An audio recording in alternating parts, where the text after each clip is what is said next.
Assalamualaikum warahmatullahi wabarakatuh. Perkenalkan, saya Heni Faradiba dari mahasiswi Kuliah Kerja Nyata Institut Teknologi Sumatera. Di sini saya akan menyampaikan materi tentang gelombang mekanik. Nih, kita akan bahas dahulu tentang gelombang. Kalian tahu nggak sih apa sih gelombang itu? Merupakan getaran yang merambat atau gangguan yang menyebarkan energi oleh getaran.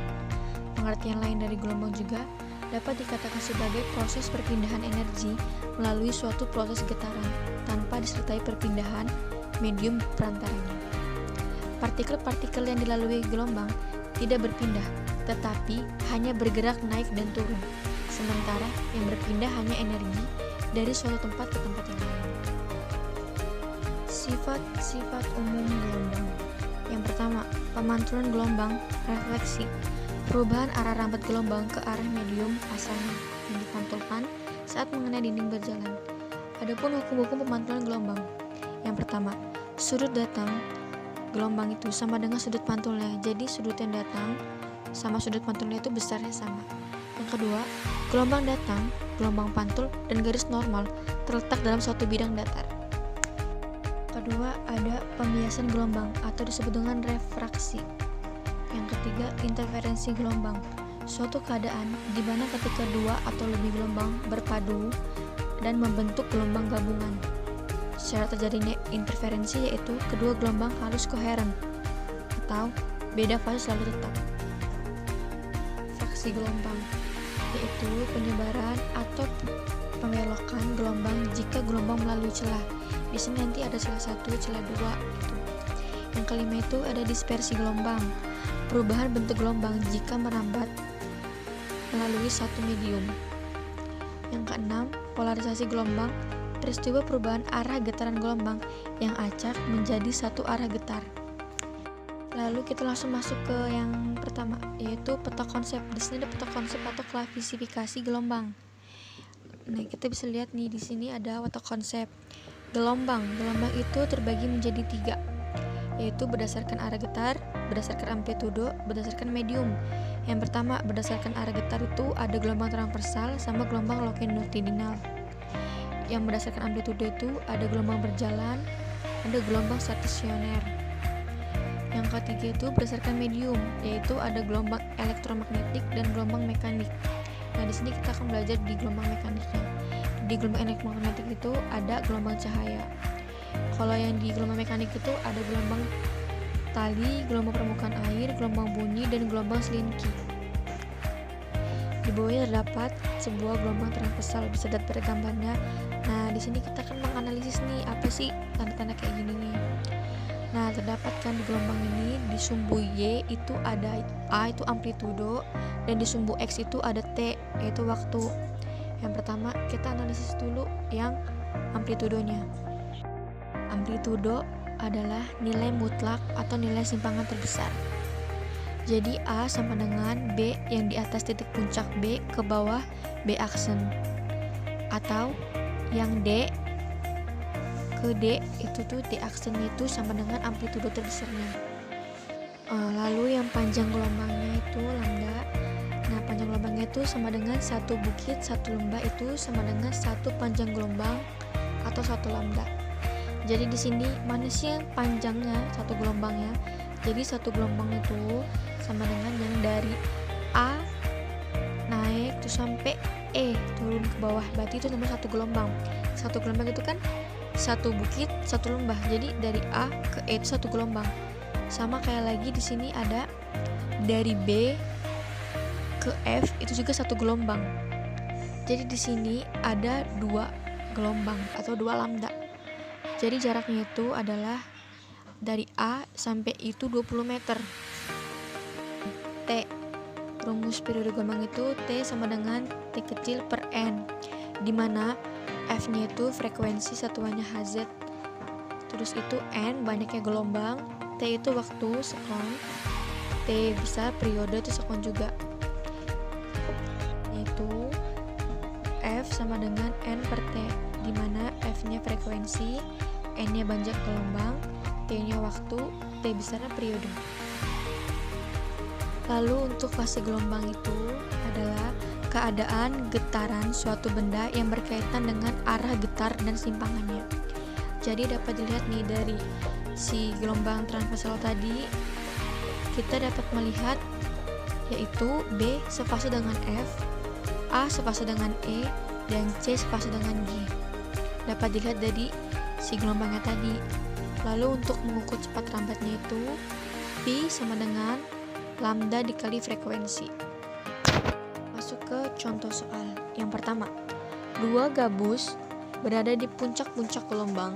Kedua bergerak naik dan turun di atas permukaan air sebanyak 20 kali dalam waktu 4 detik mengikuti gelombang air laut. Jika jarak kedua gabus 100 cm dan di antaranya terdapat dua lembah dan satu bukit, maka frekuensi gelombang dan cepat lambat berturut-turut adalah. Nah, di sini kan ada dua buah gabus nih, dia itu naik dan turun di permukaan air sebanyak 20 kali dalam waktu 4 detik. Dengan jaraknya si gabusnya itu 100 cm, kita akan menghitung si frekuensi dan cepat lambat gelombangnya. Nah, dapat dianalisis. Yang pertama kan 2 lambda sama dengan 100 cm. Berarti di sini ada 2 bukit, 2 lembah. Jadi 1 lambdanya itu sama dengan 50 cm, dijadiin meter itu 0,5 meter. Terus dengan waktu T tadi kan waktunya itu 4 detik. N-nya sebanyak 20 kali kan. Ditanya itu frekuensi dan cepat lambat. Oke, langsung kita jawab, yaitu rumusnya F frekuensi sama dengan N per T tadi kan. Jadi frekuensi sama dengan 20 per 4 sama dengan 5 Hz. Lalu yang cepat lambat V sama dengan lambda dikali frekuensi. Jadi V sama dengan 0,5 dikali 5. Jadi 2,5. Ya, kita masuk ke gelombang berjalan amplitudo. Contohnya itu adalah gelombang air laut. Di sini ada persamaan umumnya, yaitu Y sama dengan plus minus A sin omega T plus minus Kx. Nah, yang di sebelum A itu plusnya itu menandakan arti ke atas dan minusnya itu ke bawah. Kalau yang sesudah omega T itu plusnya itu ke kiri, minusnya itu ke kanan. Artinya nanti kita bakal bahas arti yang tadi, lihat arti plus minusnya. Misal di sini ada persamaannya Y sama dengan A sin buka kurung omega T minus Kx tutup kurung. Gimana sih gambar gelombangnya? Nah, ini gambar gelombangnya. Maka gelombang ke atas lalu ke kanan, karena di sebelum A itu ada tanda positif dan tanda sesudah omega T tadi ada tanda negatif. Tuh, jadi lagi ke persamaan umum rumusnya tadi yang Y sama dengan plus minus A sin buka kurung omega T plus minus Kx tutup kurung, dimana Y itu adalah posisi atau simpangannya, yaitu satuannya M meter, A itu amplitudonya, omega itu frekuensi sudutnya, yaitu satuannya tuh radian per sekon, yang K itu bilangan gelombangnya, satuannya meter, X itu tuh jaraknya, yaitu meter juga satuannya. Kita cari dari omega sama dengan 2pi F frekuensi, atau karena frekuensi berbanding terbalik dengan T, maka omega sama dengan 2pi per T. Jika ditanya kecepatan partikel, beda dengan halnya dengan kecepatan gelombang. Walaupun sama-sama untuk mencari kecepatan, tapi dia rumusnya berbeda. Tetapi, jika kita tinjau satu-satu, maka kecepatannya tergantung pada posisi dari X dan T-nya. Langsung kita masuk ke contohnya. Nah, langsung kita masuk ke pengaplikasiannya nih. Seandainya ada suatu persamaan, yaitu Y sama dengan A sin omega T min Kx tutup kurung. Nah, langsung yang pertama, V percepatan sama dengan dy per dt. Karena kalian belum diajarkan tentang suatu penurunan, jadi langsung saja pakai rumus penurunan ini. V sama dengan dy per dt dari persamaan tadi yang A sin omega T min Kx. Didapatkanlah hasilnya, yaitu V sama dengan omega A cos buka kurung omega T min Kx tutup kurung. Nah, not di sini turunkan dari sin adalah cos, bisa dilihat dari tabel penurunannya itu. percepatan vertikal A sama dengan dV per dt, diturunkan lagi. Jadi hasilan dari V nya tadi itu diturunin lagi terhadap dV per dt. Nah, didapatlah hasil A sama dengan minus omega kuadrat A sin buka kurung omega t min kx tutup kurung. Nah, kita ingat nih, si A sin omega t min kx tadi itu kan adalah si Y tadi kan, yang persamaan awal, ya kan? Nah, tapi kita sederhanakan nih, A sama dengan minus omega kuadrat Y. Lalu selanjutnya ada gelombang stasioner, yaitu gelombang diam. Artinya gelombangnya pada daerah itu saja, jadi dia bergerak itu pada daerah itu saja, tetapi amplitudenya itu berubah. Contohnya itu ada yang pertama, ujung terikat sama ujung bebas, bakalan kita bahas selanjutnya. Nah, lalu yang pertama ini ada gelombang yang ujungnya terikat. Berarti dia ini ujung itu terikat pada suatu benda atau apapun, ujungnya terikat.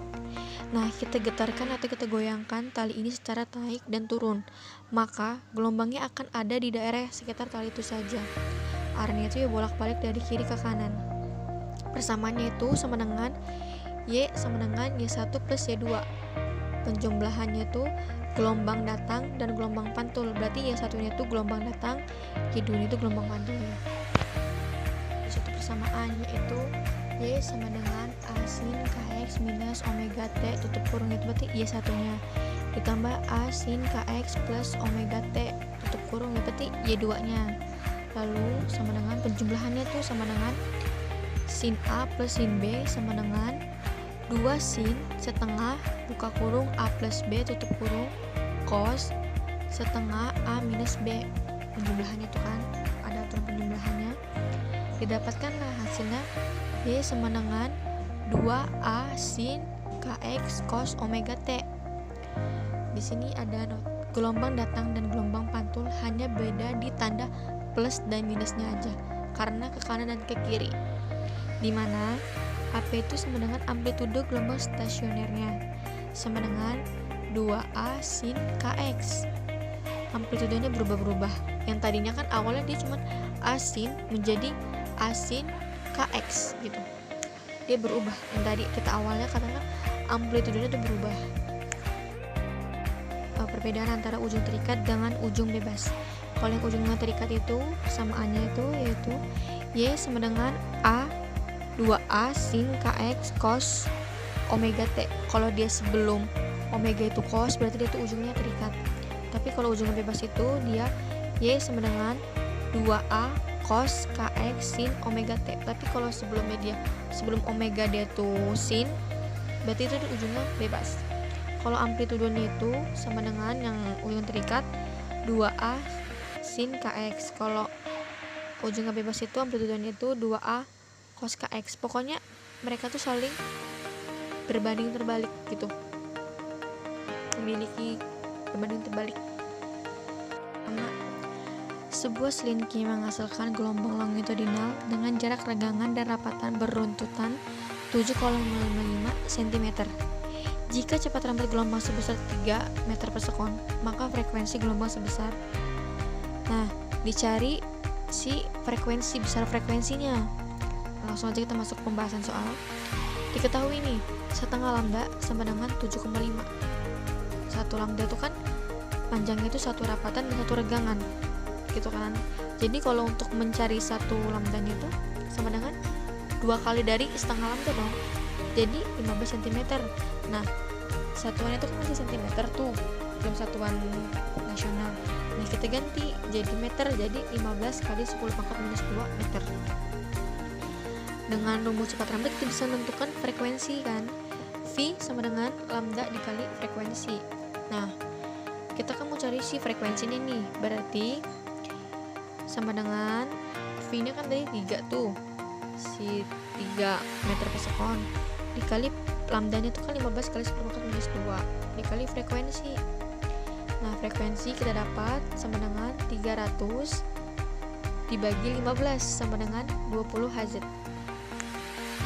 Lalu yang kedua, salah satu ujung seutas tali yang cukup panjang digetarkan sehingga timbullah gelombang transversal. Jika jarak dua bukit berdekatan adalah 40 cm dan frekuensi sumber getaran sebesar 10 Hz, cepat rampat gelombang pada tali tersebut adalah, dia menanda nih cepat rampatnya, jadi V-nya kan. Lah diketahui nih lambdanya sama dengan 40 cm, dijadiin meter itu 0,4 meter. Frekuensinya tuh didapat nih dari soal 10 Hz. Jadi udah diketahui semua, tinggal masukin aja ke rumusnya. Rumusnya panjang gelombang cepat rampat gelombang kan V sama dengan lambda dikali frekuensi. Jadi 0,4 dikali 10 sama dengan 4 meter per sekon. Lalu soal yang ketiga itu, seutas tali digetarkan pada salah satu ujungnya sehingga menghasilkan gelombang seperti gambar. Jika ujung tali digetarkan selama 0,5 sekon, maka panjang gelombang dan cepat rampat gelombang berturut-turut adalah. Jadi dapat diketahui nih, kan dari soal itu kan ada 2 lambda sama dengan 50 cm. Berarti kalau satu lambdanya itu 25 cm. Tadi T-nya itu 0,5 sekon. Nah, kita juga bisa dapat menggunakan rumus ini nih untuk mencari si kecepatannya, cepat rampat gelombang. Maka V sama dengan lambda per T. Jadi V sama dengan 25 dibagi sama 0,5. Jadi V sama dengan 50 cm. Sekian materi yang bisa saya sampaikan. Kurang lebihnya saya mohon maaf. Wassalamualaikum warahmatullahi wabarakatuh.